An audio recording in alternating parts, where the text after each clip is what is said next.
minat baca rendah atau nggak rendah, it doesn't matter bagiku sekarang.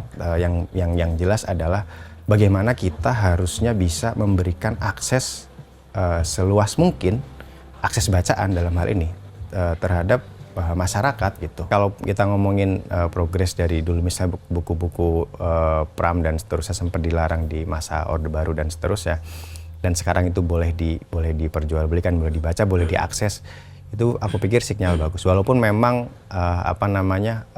ya kebebasan tentu saja punya batasan ya dalam tanda kutip. Kalau hari ini misalnya kita masih merawat kebiasaan kita membaca, kemudian menulis, kemudian berdiskusi terhadap ide dan gagasan tertentu yang kemudian jadi melahirkan sesuatu yang positif, itu aku pikir 2045 akan sangat menyenangkan gitu ya. Generasi apa kalau kita ngomong dulu? Katanya generasi emas. Emas atau cemas gitu ya.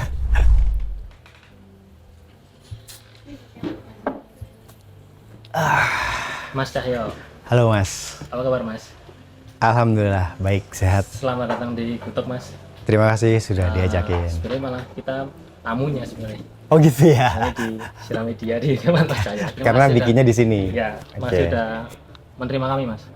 Sama-sama. Konten Gutok ini sebelum kita ngobrol itu di depan ada kuis Mas. Waduh, ada hadiahnya berarti. Ada.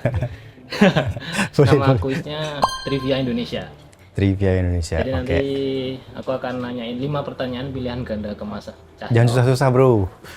Kalau udah follow Genevi lama pasti tahu lah. Oh gitu ya. Pertanyaannya kita ambil dari konten-kontennya Genevi. Oh boleh. Aku nanti 5 pertanyaan pilihan ganda. Nanti dijawab dulu sampai 5 terus kita review. Bukan benar salahnya sih Mas. Oke. Siap. Paling ada beberapa teman-teman yang nonton, ternyata gitu loh. Deg-degan sih tapi sih. Oke, kita mulai Mas ya. Boleh. Yang pertama, landasan pacu terpanjang di Indonesia adalah bandara ini ya berarti. Ya, A. Kuala Namu, B. Hang Nadim, atau C. Juanda. Terpanjang nih. Ya. Kuala Namu harusnya ya. Oke, Kuala Namu. Kedua, kampus tertua di Indonesia adalah Kampus tertua ya. A. UI, B. UGM, atau C. ITB. UI, UGM, ITB. UI. Oke, lanjut yang ketiga.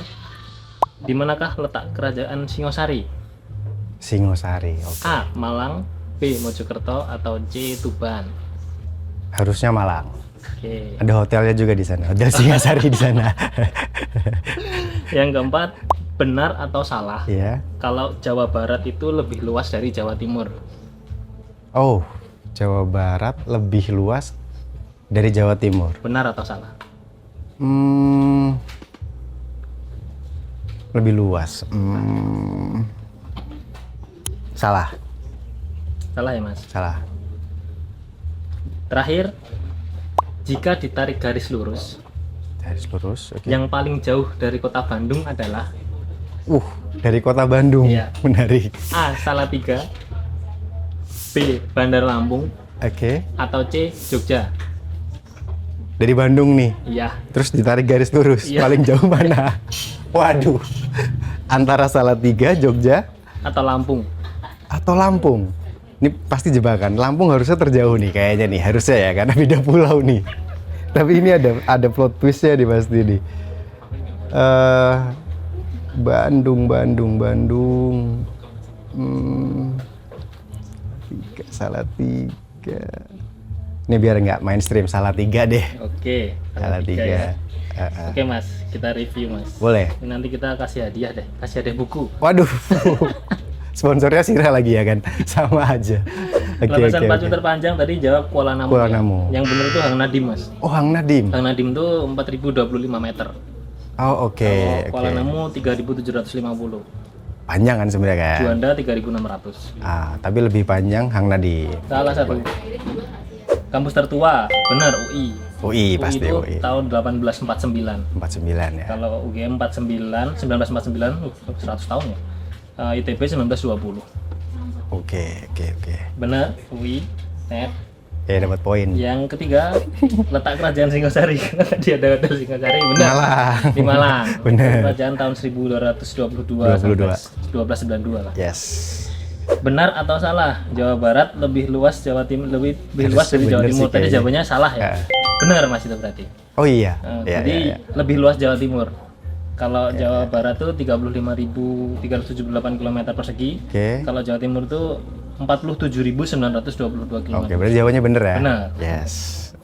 Dan Dapat jika- hadiah lagi berarti. Jika ditarik garis lurus, ini ngawang-ngawang nih jawabannya. Iya, iya. Tapi yang benar Jogja Mas. Jogja ya? Ya, kalau dari kota Bandung ke Salatiga itu 446 km. 446. 404,6. Mm-mm. Kalau Lampung tadi yang tricky itu tadi benar, Iya. malah lebih dekat tuh 379. Karena kilometer kamu kan di bawah juga kan dari soalnya. Bandung ke Benar. Lampung. Kalau Jogja itu 446,7 km. Jogja ya berarti dari yang bener ya? Jogja. Oke. Berarti nggak cocok tuh antara orang Bandung sama orang Jogja. Terlalu jauh bro. Terus Bener 3 Mas. bener 3 ya? Lumayan lah ya. Lumayan Genevi lah ya berarti saya. Lumayan Genevi. Oke, siap. Terbukti lah kalau follow Genevi dari zaman Twitter tuh. Betul. Iya. Mas Cahyo dulu tahun 2008 pernah ada cerita antara mau beli motor second atau mau uangnya buat modal usaha, tapi akhirnya Memilih untuk memilih untuk modal usaha. Ya. Sampai sekarang nih Ya, akhirnya seperti ini. Ah, Experience feelingsnya itu seperti apa Mas? Oke. Dan terbeli nggak akhirnya ini motor? Masih jadi misteri ya. Oke, jadi ini riset pasti ini GNF ini. Kenapa muncul Astrea Grand 2008 pasti riset. 2008 itu memang ada semacam mimpi anak muda, anak kecil lah ya waktu itu yang pengen diwujudkan, yakni kemandirian dalam hal bisa membeli kendaraannya sendiri gitu di masa itu. Tapi seiring berjalannya waktu, bertemu dengan teman-teman yang berbisnis dan seterusnya gitu, yang bergelut di penerbitan dan seterusnya, akhirnya mimpi itu saya tunda, saya urungkan gitu untuk kemudian kayaknya kalau misalnya ini dibikin modal usaha, hasilnya nanti bisa lebih dari yang bisa saya beli hari ini. Jadi akhirnya Siramedia itu 2008 didirikan ya dengan modal 5 juta itu, yang harusnya bisa buat beli Astrea Grand Second gitu kan, membeli mimpi saya gitu kan. Dan alhamdulillahnya berjalan dengan baik gitu penerbitannya, kemudian didukung juga oleh ekosistem yang baik juga di teman-teman penerbit Jogja yang lain, dan sampai hari ini Siramedia bertahan gitu ya, bisa survive bahkan terus berkembang, ya menyenangkan sih. Dan kalau pertanyaannya akhirnya kebeli apa enggak motornya, belum. Sampai hari ini belum kebeli motor itu gitu ya. Walaupun ada motor-motor yang lain yang dibeli, tapi bukan itu masih kayak nanti deh ini buat raja terakhir lah gitu istilahnya. Jadi ditunda untuk masih ada cita-cita yang tergantung. Yes, benar. Kurang lebih begitu Mas. Iya. Terus kalau kita ngomongin Mas Cahyo di dunia bisnis ya dibilang, atau ekosistem buku di lokal bahkan udah sampai ke nasional dan beberapa. Sambil minum nggak apa Mas? Boleh Mas. Di sini kan juga ada coffee shopnya. Sira Coffee terbaik. Terus Itu kata orang beberapa kali sempat mencuat mungkin 1-2 tahun terakhir kalau di Indonesia tuh minat baca masyarakatnya tuh rendah. Oke. Dan Mas Cahyo berkecimpung di dunia literasi. Betul. Dan di sini buku bertahun-tahun lah. Itu melihatnya seperti apa? Apakah itu benar? Oke, kalau kita ngomongin minat baca yang rendah, tentu kita harus banyak bertanya terkait dengan dari mana data ini berasal gitu ya. Memang beberapa data survei yang pernah dilakukan dan muncul gitu, misalnya di 2021 gitu misalnya, atau di aku lupa persis tahunnya gitu, misalnya UNESCO merilis satu data gitu minat baca itu. Katanya di Indonesia itu minat bacanya rendah atau sekitar 0,0001 gitu ya. Atau dari 1000 orang Indonesia itu hanya 1 yang gemar membaca. Data UNESCO mengatakan begitu tahun 2021 sekian gitu, saya lupa. Terus tapi ada data lagi, misalnya di 2024 Agustus gitu ada CEO World itu juga merilis satu data di mana katanya minat baca Indonesia itu nomor 31 gitu di antara 102 negara yang disurvei dengan sekian juta responden dan seterusnya. Dengan rata-rata 5,9 judul per tahun. Itu menurut data CEO World. Terus ada lagi data UNESCO University Statistik kalau nggak salah itu juga merilis data juga. Indonesia peringkat 100 dari 200 sekian negara dan seterusnya. Tapi bagi saya kalau misalnya kita ngomongin minat baca yang tinggi atau yang rendah itu tergantung sebenarnya surveinya dilakukan dengan pendekatan merujuk survei yang mana? Satu, misalnya kalau kita ngomongin minat baca Indonesia rendah gitu, kalau ada pameran buku dengan diskon yang besar atau dengan bargain sale dan seterusnya ternyata ramai juga gitu misalnya. Artinya nggak rendah-rendah amat mungkin ya kalau dilihat dari salah satu data itu. Bisa jadi kalau ngomongin itu daya beli. Bukan minat baca yang rendah, tapi daya belinya yang rendah. Kalau kita lihat dari perspektif bagaimana penjualan buku dan seterusnya gitu. Terus kemudian kalau misalnya kita ngomongin masyarakat di daerah yang cukup jauh, misalnya ada di Sorowako atau di Fakfak atau di Manokwari dan seterusnya, nggak baca buku dan lain-lain misalnya. Bisa jadi bukan minat bacanya yang rendah, bukan daya belinya yang rendah, tapi akses terhadap bacaannya yang memang tidak ada gitu atau belum terbangun. Kalau ngomongin masyarakat di pegunungan yang atas gitu, kita bilang minat baca Indonesia rendah gitu. Loh, mungkin bukan minat bacanya gitu. Akses mereka terhadap bacaan yang nggak ada atau daya beli terhadap buku-buku yang mereka mampu untuk akses pada. Jadi minat baca rendah atau nggak rendah it doesn't matter bagiku sekarang.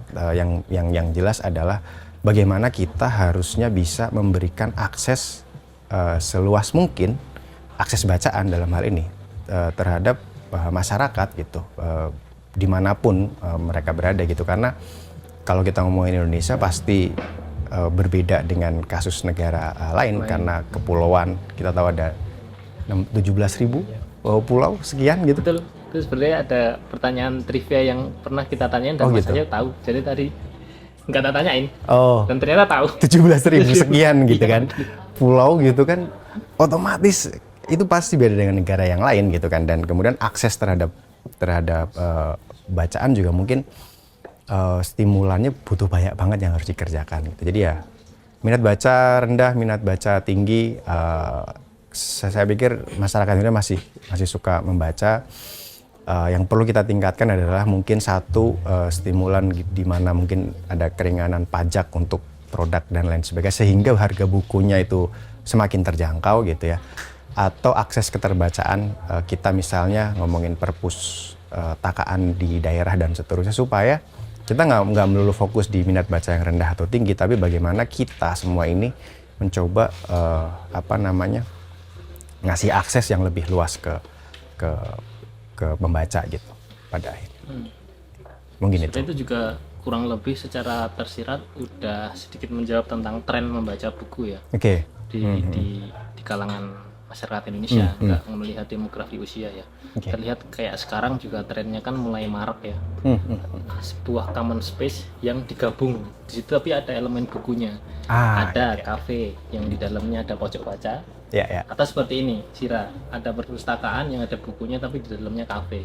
Nah, seperti ini tuh sebenarnya akan seperti apa, Mas? Kondisi common space yang saling bersinergi antara buku dan ruang publik ya, yang digabung gitu. Kedepannya kan seperti apa? Dan menarik. Iya, mungkin ini jadi satu tren. Mungkin juga bukan baru-baru amat sebenarnya. Tempat nongkrong atau coffee shop yang ada bukunya itu bukan hal yang baru mungkin ya, cuman agak berbeda situasi atau kondisinya karena sekarang tuh munculnya itu bukan dari industri F&B yang kemudian menginisiasi ada buku di tempat mereka gitu, tapi justru dari pemain buku dalam tanda kutip, misalnya ada penerbit atau toko buku yang kemudian menginisiasi toko bukunya mereka atau penerbitannya mereka itu ada coffee shopnya. Jadi walaupun outputnya itu sama-sama sebuah tempat yang bisa buat ngopi, buat nongkrong, ada bukunya, berangkatnya bisa jadi berbeda gitu. Kalau sekarang mungkin kesadaran untuk bagaimana kita menyediakan akses bacaan dengan perpustakaan, dengan toko buku yang kemudian digabungkan, habit atau ya habitus orang sekarang nongkrong yang ngopi itu juga kita tarik tuh, kira-kira begitu. Jadi biar lebih dekat dengan buku. Dan menurutku itu inisiasi yang bagus gitu ya, mendekatkan buku dengan cara seperti itu. Salah satunya adalah hadirnya buku di coffee shop atau di public space yang lain, itu bagus. Atau bahkan teman-teman yang mungkin bacanya belum tapi posting dulu di Instagram gitu buku yang barusan dibelinya itu bagus-bagus saja menurutku, nggak ada masalah. Dan menghadirkan buku di juga ya, walaupun datang untuk melihat-lihat terus perkenalan, mungkin pertama kali perkenalan dengan buku, betul. Dan terus pulang bawa buku, tiba-tiba ternyata jadi suka baca. Betul. Seperti itu. Sebenarnya target utamanya itu. Jadi ketika kita mencoba mendekatkan buku ke pembacanya gitu ya, karena saya percaya bahwa setiap buku pasti akan menemukan pembacanya gitu. Kalau misalnya orang datang ke coffee shop dengan misalnya melihat rak-rak buku ini ada sesuatu yang estetis, instagramable kata orang sekarang gitu misalnya, dan mulainya dari situ, terus kemudian ketemu buku yang dia sukai, cocok gitu, dan pada akhirnya kemudian jadi suka membaca buku, itu kan jadi hal yang bagus. Jadi apapun yang dibaca sebenarnya atau berangkat dari mana pembaca ini, menurutku itu hal yang perlu diapresiasi untuk mendekatkan kegiatan membaca dengan space atau tempat yang mungkin memang berangkatnya dari situ. It's okay. Tidak baru-baru amat terkait public space yang dikombinasikan antara warung atau usaha F&B, dalamnya ada pojok baca ataupun perpus yang ada common space yang seperti ini, ada coffee shopnya juga. Tapi itu ketika kita melihat ditarik mungkin 10-15 tahun yang lalu, kan masih banyak toko buku legendaris ya, yang mencetak buku, mungkin buku kita waktu masih zaman sekolah, buku-buku anak-anak, TK, PAUD dan sebagainya. Dan sampai sekarang di satu sisi ada udah beberapa yang sudah dalam tanda kutip, mohon maaf, gulung tikar. Di sisi lain, toko buku offline online yang kita mungkin baru gitu ya, baru atau kita sering menyebutnya mungkin buku-buku indie, itu alternatif buku-buku alternatif itu makin banyak bermunculan, entah offline atau online. Nah, itu melihatnya seperti apa, Mas? Di dalam ini, kalau saya ceritakan agak panjang tapi coba saya persingkat gitu ya. Di dalam satu rantai ekosistem perbukuan, memang yang paling salah satu yang paling riskan ya dalam hal ini, dalam tanda kutip paling riskan, adalah toko buku. Karena toko buku sendiri itu punya keterbatasan di marginnya. Jadi seperti kita tahu gitu, ada produsen buku atau dalam hal ini penerbit yang menitip jualkan atau bekerja sama dengan toko buku untuk pada akhirnya produknya dijual. Itu punya selisih margin yang cukup mepet gitu untuk membuat toko buku ini bisa berjalan atau survive dalam jangka panjang gitu. Kalau kemudian ada beberapa toko buku legendaris atau yang besar pada akhirnya tutup, ya karena salah satunya sebenarnya marginnya nggak nutup, Mas. Antara misalnya sewa gedungnya gitu, atau sewa, beberapa kan ada di mall juga, sewa mallnya dengan biaya SDM-nya dan tetek bengeknya gitu, dengan margin yang tipis, itu agak sulit untuk bertahan. Dan beberapa toko buku yang bertahan juga itu karena salah satunya ya, mungkin menurut saya itu karena mereka punya produk internal, punya produk sendiri. Jadi toko bukunya sekaligus juga punya penerbitan dan seterusnya. Itu yang mungkin akan mensubsidi silang. Kalau toko buku pure memang murni gitu ya, cukup berat ya untuk survive. Tapi bisa walaupun itu juga bisa. Munculnya online, kembalinya pasar offline pasca pandemi itu juga menurutku masih menarik untuk kemudian kita evaluasi gitu, gimana caranya bisa bertahan. Ya ada banyak cara gitu. Tapi kalau beberapa yang tutup, memang salah satu yang paling mempengaruhi adalah margin toko buku yang sebenarnya itu cukup tipis ya. Berarti lebih kepada kalkulasi perhitungan bisnis ya. Betul. Untuk mengelola toko itu sendiri dengan berbagai macam pengeluaran dan masukannya. Dan mungkin bisa jadi salah satu alternatif caranya ya seperti ini, mengkombinasikan antara toko buku dengan ruang publik, kafe atau apa, rumah makan seperti itu.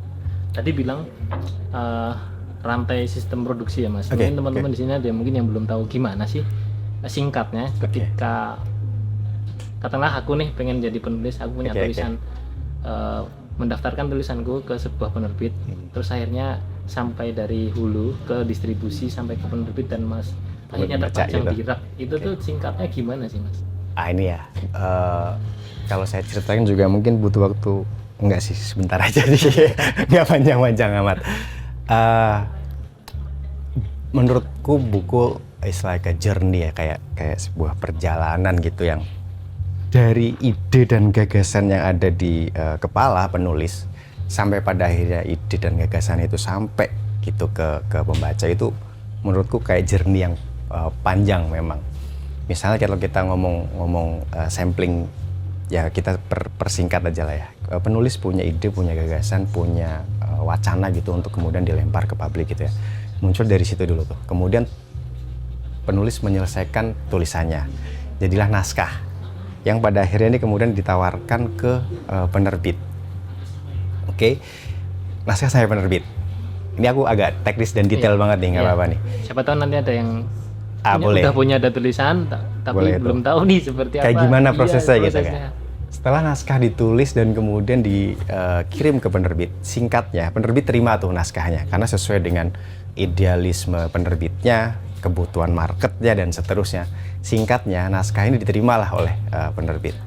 Nah, proses dari naskah diterima ini di penerbit ini kemudian nanti dilakukan editing oleh tim editor dari tim redaksi penerbit tersebut, atau dalam konteks ini di Sira ya akan diedit oleh tim editornya Sira gitu ya.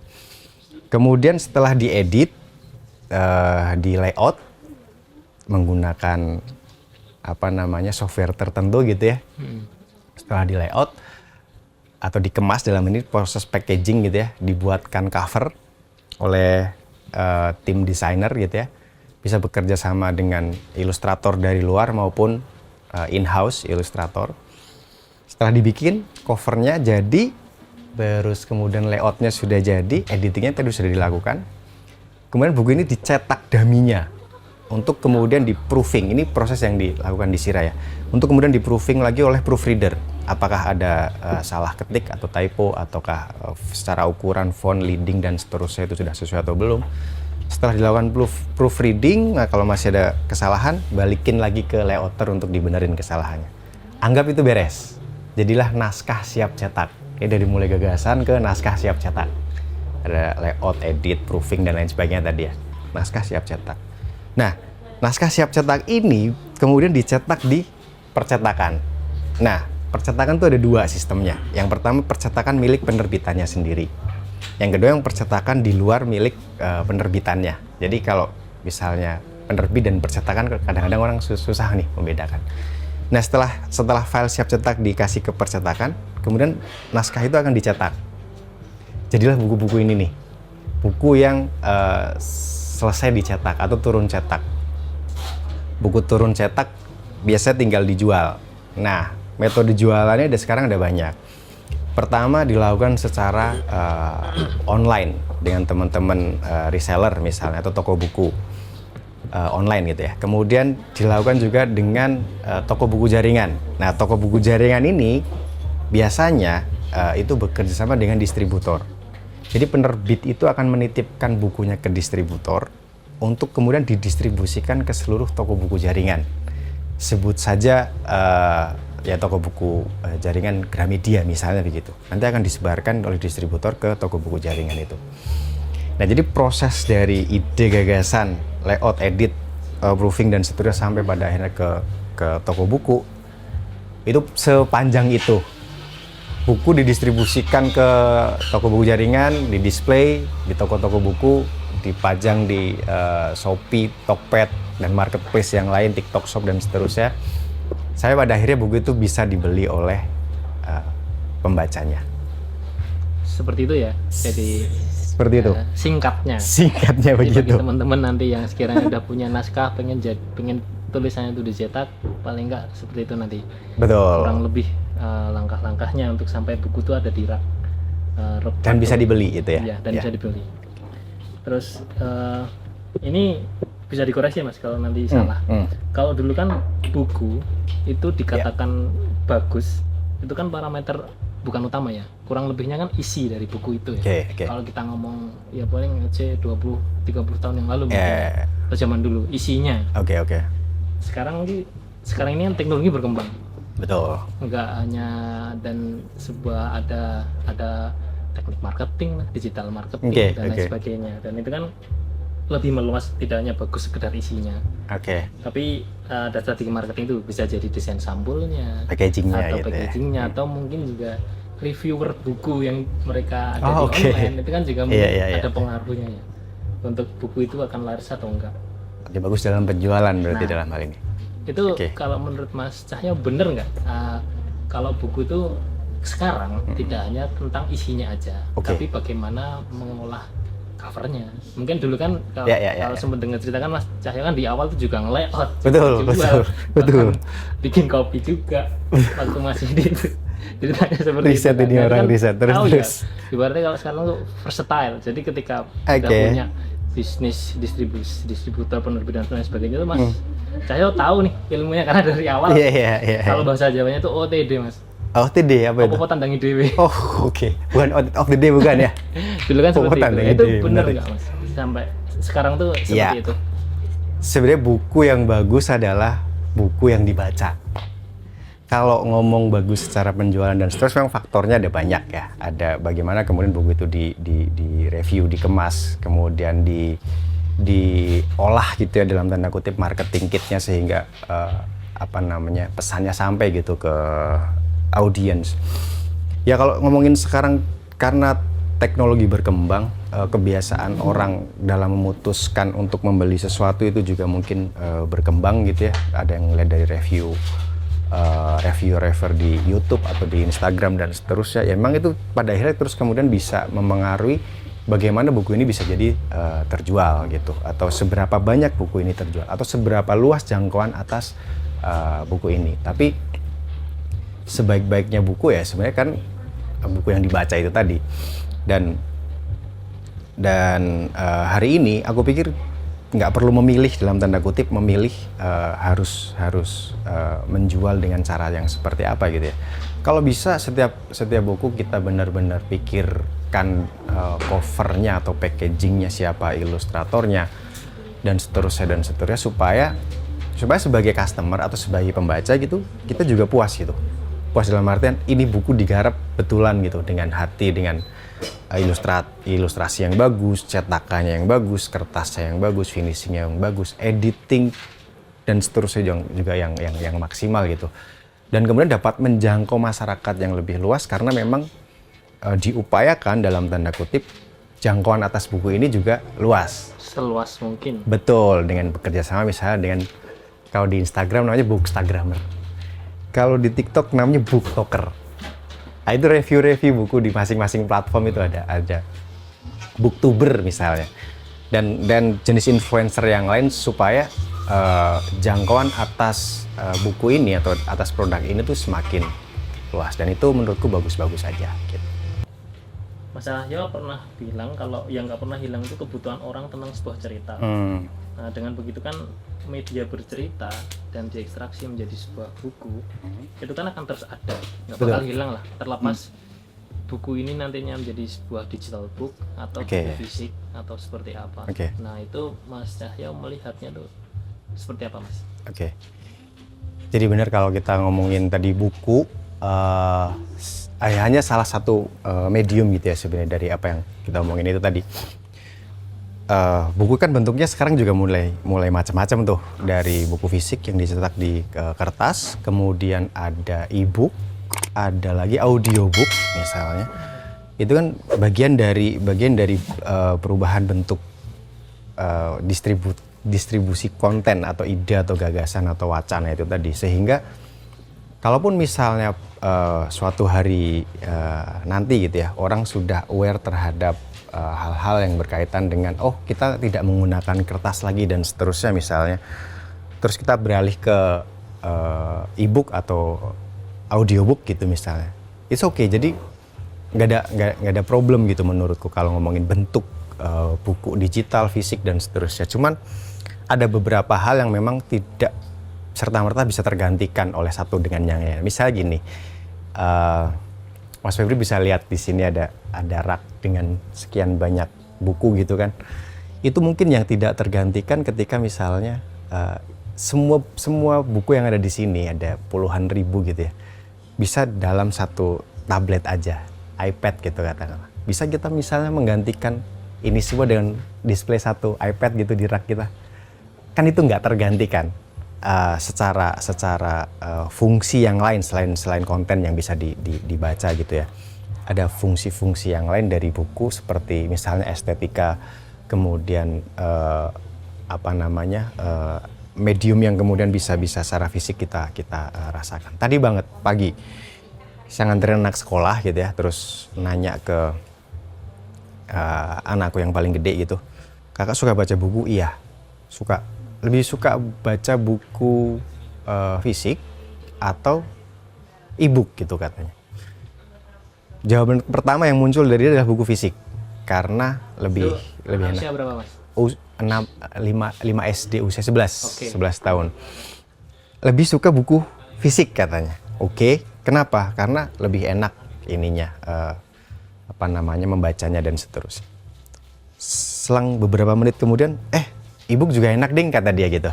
Kenapa enaknya? Soalnya dia punya problem, katanya kalau buku fisik itu gampang tertinggal. Dia punya beberapa buku, terus yang mau baca yang ini dia nggak bawa gitu kan. Kalau gadget kan mungkin akan selalu ke bawah gitu. Terus saya nimpalin kayak, iya di sisi lain kalau pakai digital atau pakai device atau gadget itu kan bisa habis. Sementara buku fisik pun nggak bisa habis tuh baterainya gitu. Karena selalu siap kapan aja dibaca. Sementara yang ini ada banyak minusnya katakanlah begitu. Baterai habis, mata cepat lelah, butuh listrik dan seterusnya gitu. Atau kalau itu online misalnya butuh jaringan internet dan seterusnya. Sementara di buku-buku fisik juga ada keunggulan dan ya tadi. Salah satunya dibilang juga, soalnya kalau baca di fisik itu pembatas buku kadang hilang, jadi aku lupa saya baca sampai mana. Bookmark kan lebih gampang kalau di digital juga.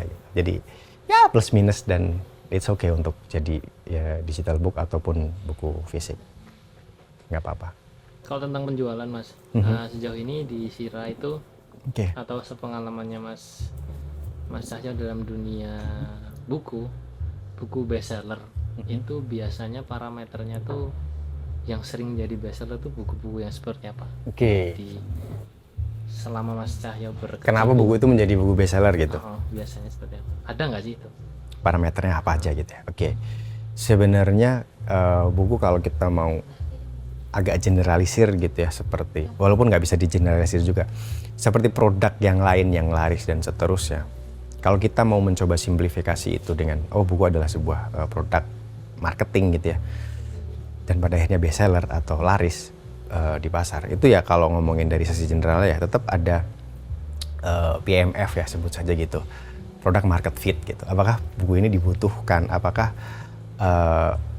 market dari buku ini ada atau enggak dan seterusnya. Terus yang kemudian satu lagi yang bisa bikin buku ini jadi laris selain produk market fit, tentu saja bagaimana buku ini didistribusikan gitu ya, jangkauannya terhadap market yang seluas mungkin gitu. Jadi satu, produk market fit. Dua, dari sisi produk itu ada semacam UPS, unique selling point, semacam itulah. Jadi USP ya? USP ya, unique selling point.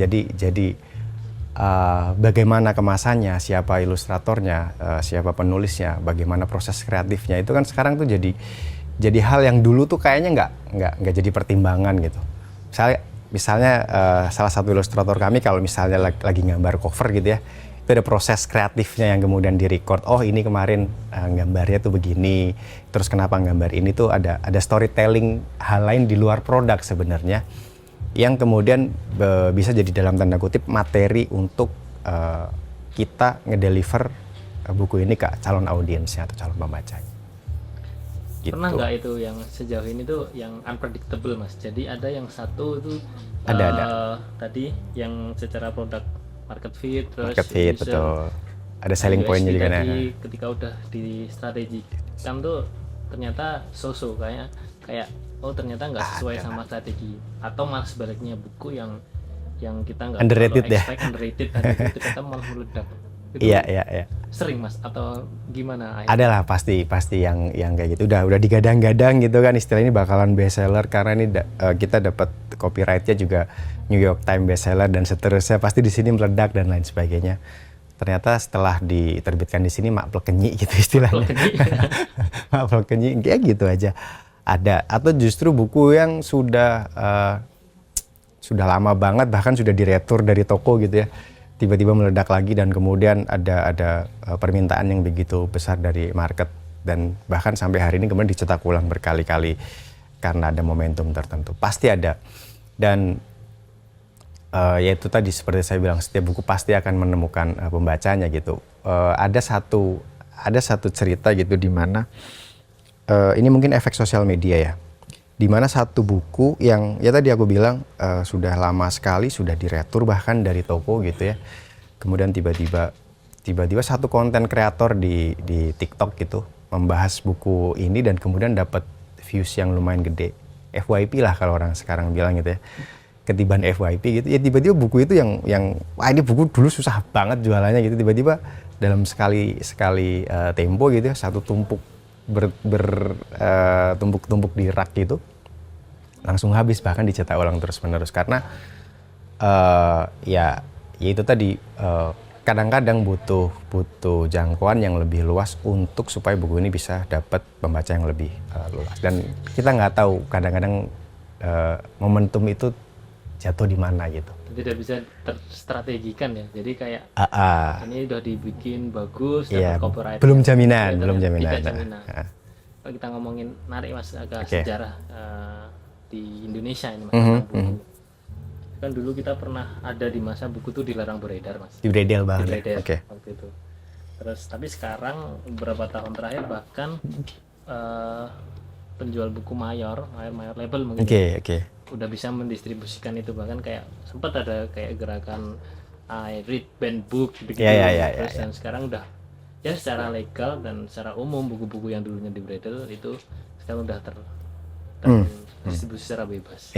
Itu sign positif kah atau seperti apa Mas yang melihat itu?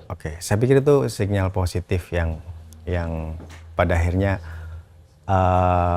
negara hadir gitu ya sebagai bentuk kebebasan berekspresi gitu. Salah satunya kan buku, walaupun beberapa waktu terakhir ada satu band kalau nggak salah yang lagunya ya mereka harus meminta maaf, klarifikasi dan seterusnya atas sebuah lagu gitu. Walaupun pada akhirnya di cancel ya, nggak jadi, dilarang dan seterusnya gitu, dan malah mau dijadiin duta. Dan seterusnya. Ya walaupun adalah masih hal-hal kayak gitu, atau pameran seni rupa yang kemudian di bredel juga, atau diskusi buku dan seterusnya. Tapi at least kalau kita ngomongin progres dari dulu, misalnya buku-buku Pram dan seterusnya sempat dilarang di masa Orde Baru dan seterusnya, dan sekarang itu boleh diperjualbelikan, boleh dibaca, boleh diakses. Itu aku pikir sinyal bagus, walaupun memang ya kebebasan tentu saja punya batasan ya dalam tanda kutip, yang kemudian bisa kita sebagai ini lebih bijak gitu. Dan maksudnya nggak semuanya ngomongin buku, tentang medium yang lain seperti musik, seperti film dan seterusnya. Aku pikir seharusnya selalu punya ruang yang leluasa gitu untuk berekspresi.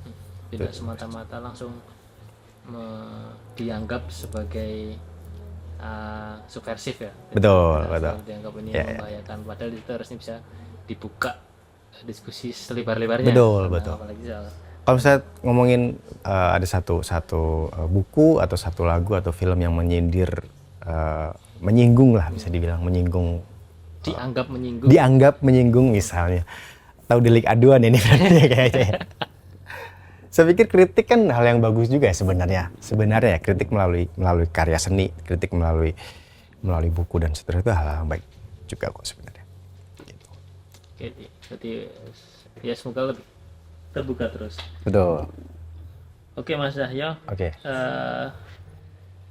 Ini kita udah hampir di penghujung ngobrol Mas. Udah Enggak hampir terasa selesai. Mas. Oke. Hampir 1 jam. Hampir 1 jam ternyata. Udah enggak. Bisa sih nanti bikin beberapa part ya. Oke. Siap. Mas Cahyo. Kita tuh ada 2 signature question Mas biasanya di kita gitu. Yang pertama tuh tahun 2045, walaupun ini sangat 2045. sering ditanyakan ke beberapa orang dan beberapa media lain juga. Oke. Kita kan 100 tahun kalau dihitung proklamasi Mas. 2045. Ya. Jadi at least kurang 20 tahun lagi. 20 tahun lagi ya, 19 Yes. tahun lagi lah. Ya. Melihat tahun 2045 besok Oh, wow. situasi, ya kita spesifik aja lah, nggak perlu ngomongin Indonesia lah.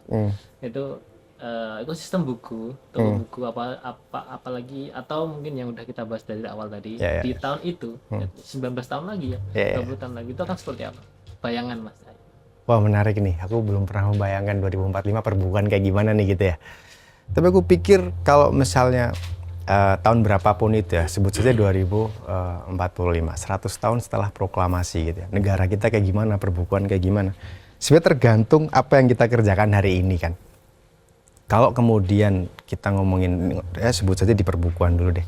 Kalau hari ini misalnya kita masih merawat kebiasaan kita membaca, kemudian menulis, kemudian berdiskusi terhadap ide dan gagasan tertentu yang kemudian jadi melahirkan sesuatu yang positif, itu aku pikir 2045 akan sangat menyenangkan gitu ya.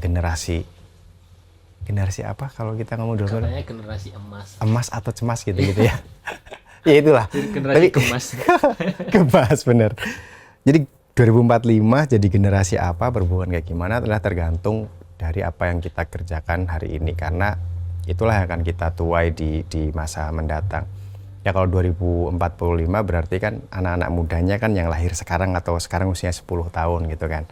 Nah, anak-anak 10 tahun sekarang yang besok sekitar usia 30-an di 2045 itu lagi ngapain ini sekarang? Atau kita sebagai orang tuanya itu mempersiapkan apa untuk Legacy, untuk anak-anak ini gitu kan. Ya, aku sih berharap kalau misalnya 2045 kebiasaan membaca buku atau berdiskusi tadi dan seterusnya itu akan dirawat. Aku pikir 2045 Indonesia perbukuan akan baik-baik saja dan akan semakin oke. Hopefully begitu. Next project Mas, untuk Mas Cahyo secara pribadi atau Sira itu akan buku yang akan terbit apa, atau ada next project besar di tahun 2025 itu? Dan terakhir pertanyaan, mimpi terbesar seorang Cahyo Satria selain beli Extra Grand Second. Itu yang mimpi yang belum diwujudkan ya. Oke. Sira Media tentu saja masih tetap menerbitkan buku dan beberapa yang akan terbit atau yang baru terbit, misalnya kita baru selesai mengerjakan semua naskahnya Sally Rooney, ada Normal People, ada Intermezzo, Beautiful World Where Are You, dan satu lagi itu Conversation with Friend. Itu baru selesai kita terbitkan awal tahun kemarin. Jadi satu project menerbitkan karya Sally Rooney di Sira Media sudah dikerjakan. Terus apalagi yang akan terbit, salah satu buku yang dalam waktu dekat juga mungkin akan terbit itu judulnya Patah, penulisnya Moon Ka-young, itu aktris dari Korea yang copyrightnya berhasil kita beli gitu ya, untuk kemudian diterbitkan versi bahasa Indonesianya, itu juga akan segera terbit. Dan banyak sekali Dari Indonesia juga kami akan menerbitkan kembali karya-karya lawasnya Remi Silado. Jadi naskah-naskah yang ditulis Remi ketika masih sangat muda gitu. Itu layak untuk ditunggu sebenarnya. Terus yang lain-lain ya masih begini-gini aja, kayak membuka ruang untuk diskusi, terus masih menyediakan akses bacaan untuk kawan-kawan gitu ya, supaya tadi ngomongin minat baca dan seterusnya. Ayolah kita fokusnya ke sana gitu. Dan bersinergi antar Stakeholder yang lain juga. di Jogja, komunitas baca juga. Betul, itu harapannya bisa pada akhirnya terwujud gitu ya, dengan komunitas baca, dengan kawan-kawan penulis gitu, atau pegiat buku yang lain kan. Ngomongin ekosistem buku cukup luas, ada editor misalnya, ada nggak sih asosiasi editor gitu, ada layouter, desainer dan seterusnya gitu.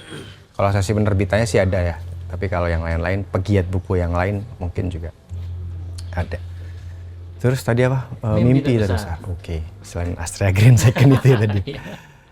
Ya, kalau mimpi yang ada hari ini terkait dengan ini semua gitu, aku pengen banget gitu semua orang tuh masih bisa bersenang-senang gitu dengan buku, baik sebagai penulis yang pada akhirnya masih senang, masih bahagia, gembira gitu menulis bukunya, bagi pembaca yang selalu menemukan bacaan-bacaan yang baru, yang menyenangkan gitu, atau bagi pegiat buku yang lain secara umum. Seharusnya buku bisa tetap hidup dan menghidupi Buku tetap hidup dan menghidupi orang-orang di sekitarnya gitu. Buku harusnya bisa tetap hidup dan menghidupi orang-orang di sekitar. dan buku sih. selalu menemukan pembacanya sendiri. Betul. Oke. Mas Cahaya Satria, Siap. terima kasih banyak. Sama-sama, bukan, Mas. Bukan tuan rumah sekarang. Kita tamu di sini di Gramedia, dan semoga apa yang tadi dicita-citakan dan bagaimana impact langsung ke masyarakat, menyebarkan lagi, memperluas akses keterjangkauan buku di masyarakat yang belum tergapai tentang buku tadi itu, semoga terus digalakan dan secara personal dan secara siaran media dan lain-lain itu bisa lebih maju lah. Amin. Impactnya jelas, impact positif ke masyarakat dan teman-teman pembaca. Terima kasih Mas Satria. Sama-sama. Cahaya Satria ya. Ya. Semoga kita bisa bertemu Sudah lagi diajakin ngobrol. Thank you. kesempatan berikutnya. Terima kasih Mas, sehat selalu. Thank Sehat you. yang pertama, sisanya belakangan. Siap. Thank you Gutok. Thank you GNFI.